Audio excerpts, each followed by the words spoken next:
Hello, this is Tony, Teresa's husband. After returning from our cruise to celebrate my retirement, Teresa became ill and has lost her voice and is unable to record right now. I'm going to say hello, guys, and I'm stepping in today to share a perspective from a grieving dad's point of view. We're going to focus on how culture affects how men and women, mom and dads, grieve differently, and I hope to bring awareness that while we grieve, we do so with different sets of rules that has been steeped into our culture that makes navigating our loss challenging not only for us as men, but for those we love and support. Are you lost in the chaos of grief, struggling to find your way in the darkness?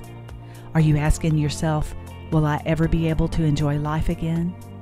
Are you wondering where God is right now? Welcome to the Grief Mentor Show. This podcast is a safe place for you. It will shine a light into the shadows, helping you discover that joy and pain can coexist, that you still have purpose, and there is a path to peace. Hello, friend. I'm Teresa Davis. I, too, was lost in the chaos of grief the day my son died.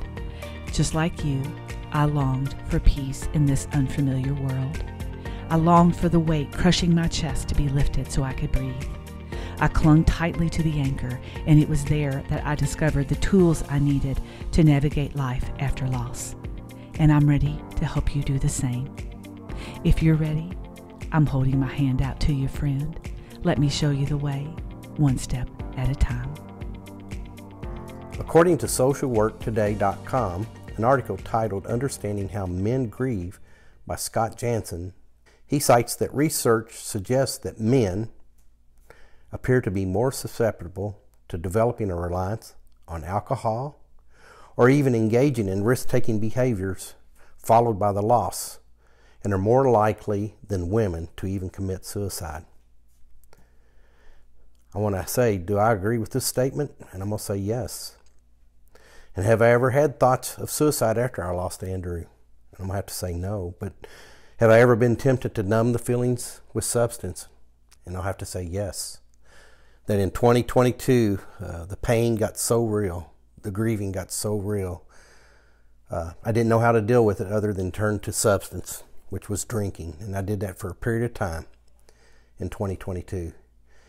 That even to one point, I got so much alcohol in me one evening that I had passed out with Teresa thinking I had it stroked, and she took me to the ER. By doing that, it was a struggle for both our marriage, myself, dealing with it, and I had to seek out help. We did marriage counseling as well as I did professional counseling, and I even attended a support group at our church for a period of time to help me walk through this difficult time that I was dealing with. And with all those things and lots of prayers, we were able to navigate through these. Psychologist Judy Stillion, a PhD CE, articulates one of the earliest arguments on behalf of the importance of socialization. Boys and girls, for some reason, receive different messages that profoundly impact the way they grieve. Boys, she believes, receives 4 fundamental messages about what it means to be a man and what constitutes proper male behavior. And she has 4 things that I'm going to share with you. The first one is the stiff upper lip syndrome. This is in which boys are taught that men must be strong, stoic in the face of difficulties, and are discouraged from expressing vulnerability and encouraged to accept pain without complaint.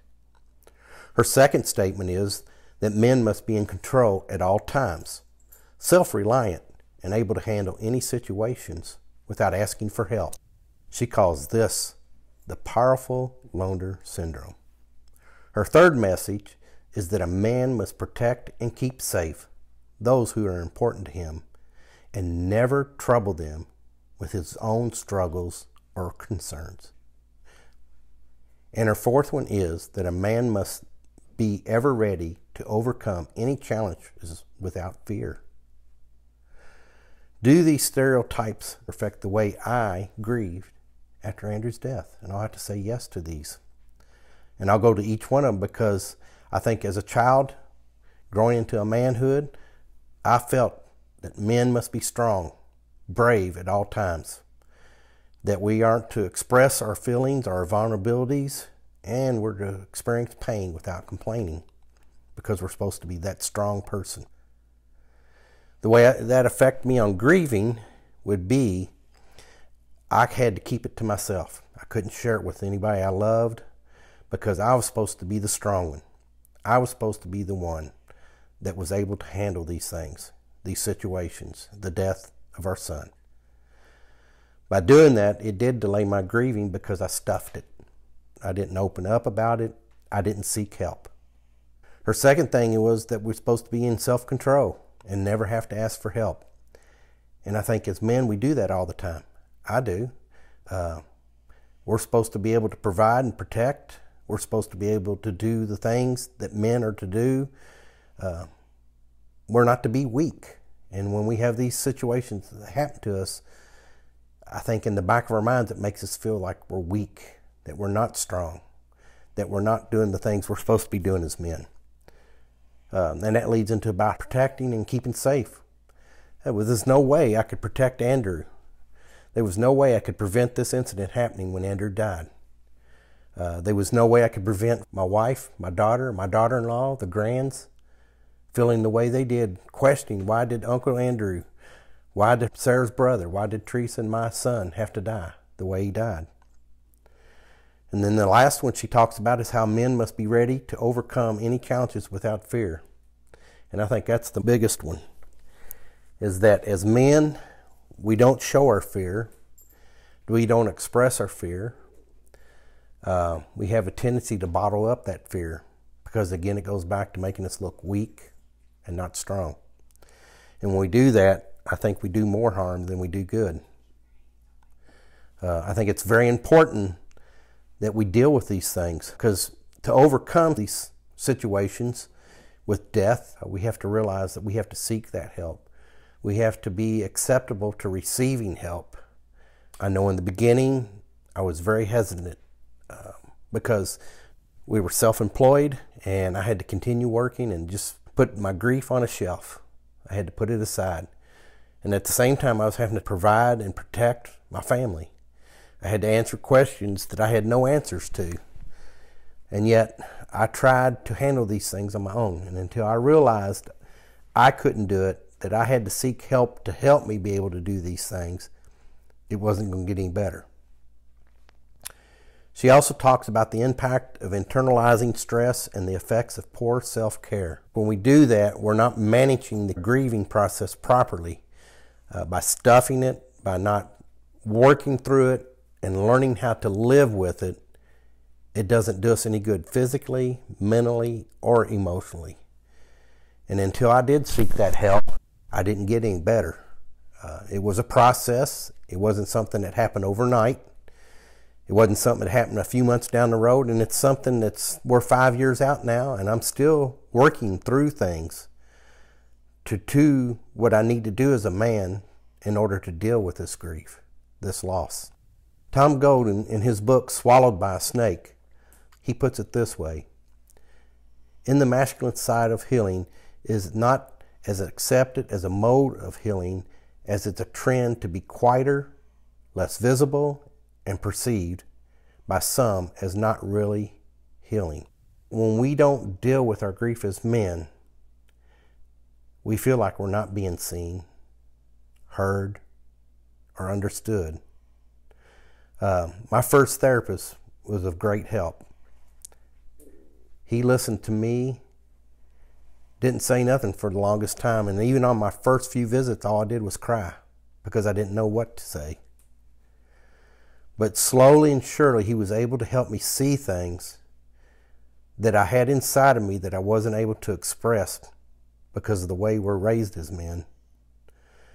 And slowly, through a process, we was able to bring those things to surface to where I could understand why I felt that way and how to deal with those feelings. My second counselor even went deeper. That was a blessing. And to share with you is whoever's listening, whether it's women or men, therapists are very important. God put them there for a purpose. And if your first therapist doesn't work, I highly encourage you to give them a try at least 3 or 4 times, but go find another one. Because it's very important you seek somebody that knows how to walk you through this process to understand the things you're dealing with. The question I have here, and I want to share with you, do I feel judged about the way I managed my grief? I don't think I felt judged, but I felt like I was put in a place, back to those 4 things shared in the beginning, that we had to be strong, to protect, to provide. We had to not fear, and we had to accept things and just move on, basically. Kind of like the old saying, pull yourself up by your bootstraps. As men, we need to realize we need help. This is probably one of the hardest things I've ever had to deal with in my life. I don't know where I'd be today, 5 years later, if I hadn't been willing enough to admit I needed that help. And once I was able to say, I need help, the healing began. Hey there, friends. This is your host, Teresa. What did you guys think about Tony's monologue? As you can tell, I have my voice back. We recorded this episode about a week ago. I usually have at least 2 episodes, sometimes 4 episodes worked ahead. And due to my illness, if you follow me on social media, I got really sick off the cruise and ended up spending the day in the hospital, lost my voice, couldn't breathe. It was a whole big ordeal. And I was stressing significantly about having an episode ready for the podcast this week. Now, I'm editing this on I'm editing this on Wednesday the 31st, which means the podcast comes out in less than a week. And I don't think I've ever been to a place to where I didn't have something already loaded and ready to go with all the things. So this illness has stretched me significantly, but it has provided an opportunity for Tony to share his voice with you. This story that he shared with you today, I did not ask him to share that story. When we were talking about what we wanted to record, I asked him if he wanted to share more from his personal side of grief, more from the view of a man, a father, a husband. And he said yes. So I found an article that kind of went through how grieving is different for men and women, just to kind of give him some legs to be able to have a voice to speak from.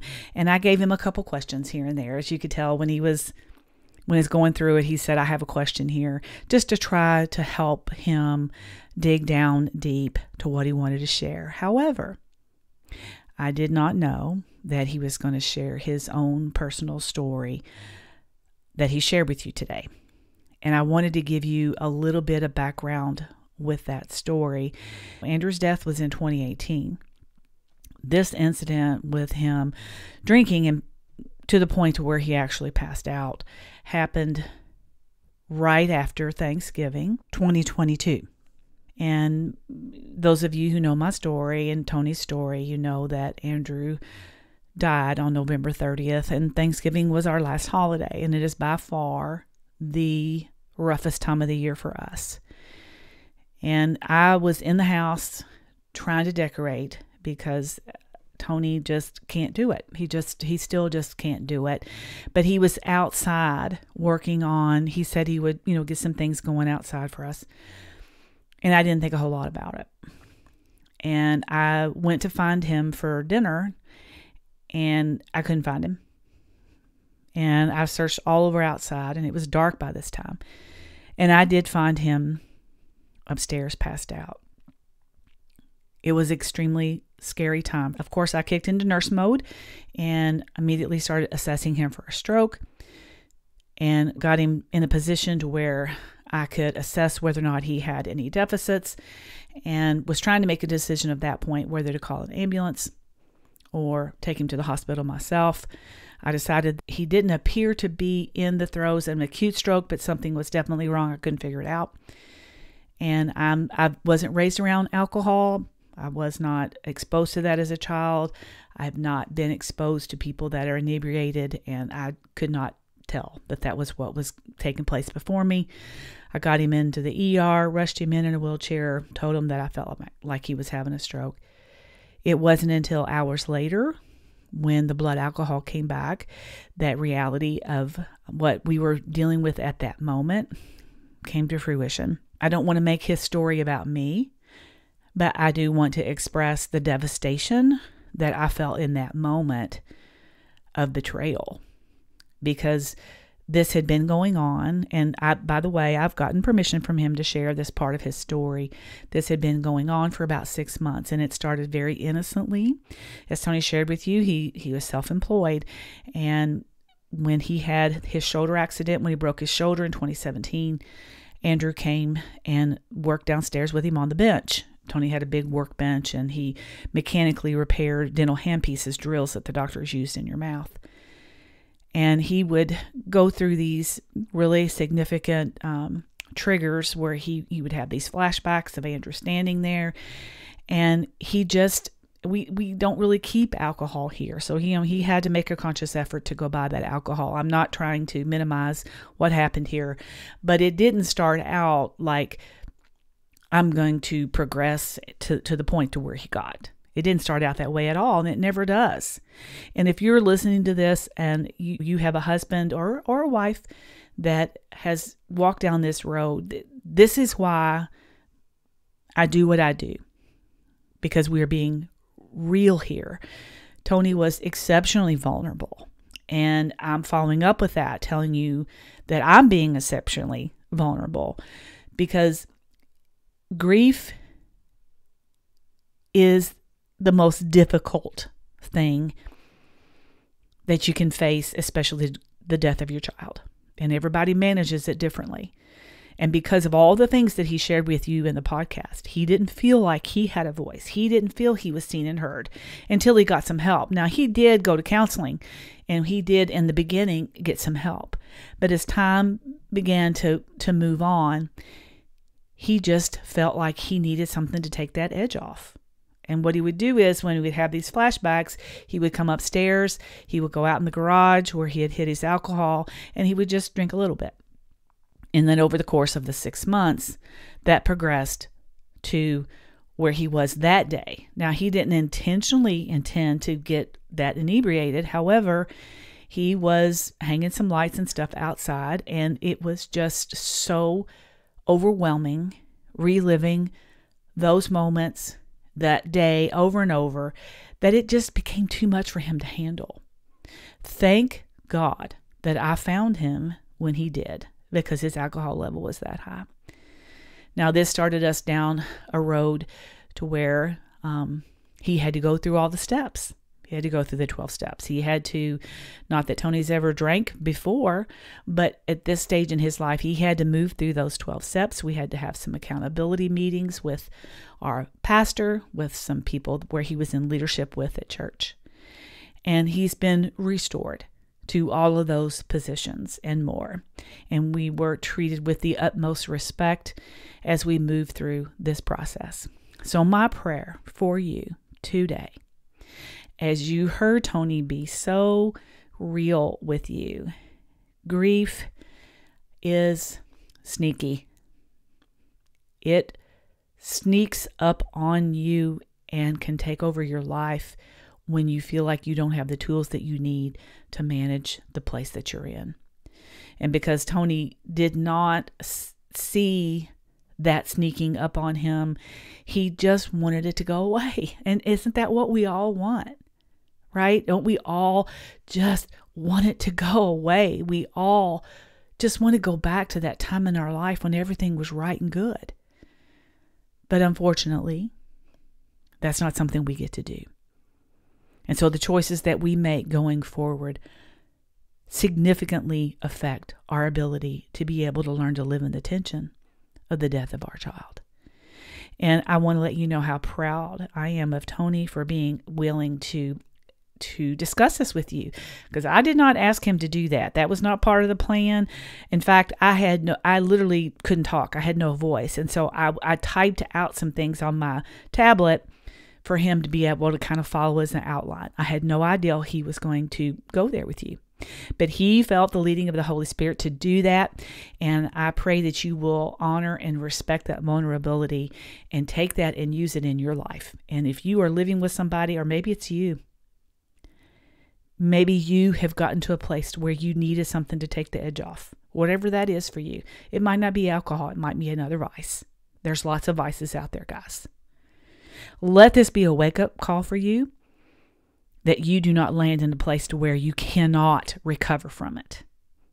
I pray this episode blesses you, and I pray that if it's on your heart and you need to share it with somebody that you love, that you share it. You have our blessings to be able to do that. And let's be real, guys. Grief is serious business. Pretending that you're okay is not okay. That's why I'm here. I want to help you shed light on your journey.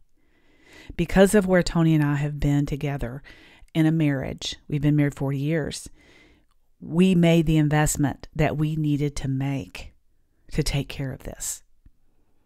And that's what you need to do as well.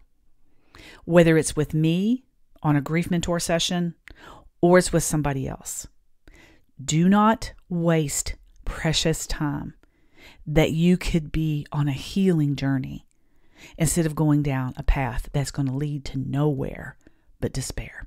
Don't wait to make the most important decision that you can make in regards to your grief journey. As Tony shared with you at the end of the monologue, it wasn't until he admitted that he needed help that the healing began. Don't deceive yourself that you're above it, because you're not. Eventually, the grief will find its way out of you. And when it does, it could be in a destructive form. And maybe that's already happening in your life and you don't even see it. But the people in your life that love you and are around you are saying to you, please get help. That's a warning sign. If the people in your life that love you the most are saying to you, it's time to get help, please listen. If you're ready to do some serious work toward your healing journey on this path to grief, visit my Work With Me page and schedule a grief mentor session. It's time to get down to business. And that's all I have for you today. So until next time, take care. Are you a grief mentor insider? I have a free grief survival guide on my website and a song list that I have created along the way in my grief journey. I would love to share that with you. Visit thegriefmentor.com's website and join today. Did today's episode touch your heart? I pray that it did. Did you walk away a little lighter? If you did, would you share this episode with someone that you know needs to hear it? And could you take 30 seconds to leave me a review on Apple Podcast? I would so appreciate it if you did. From my heart to yours, see you next week.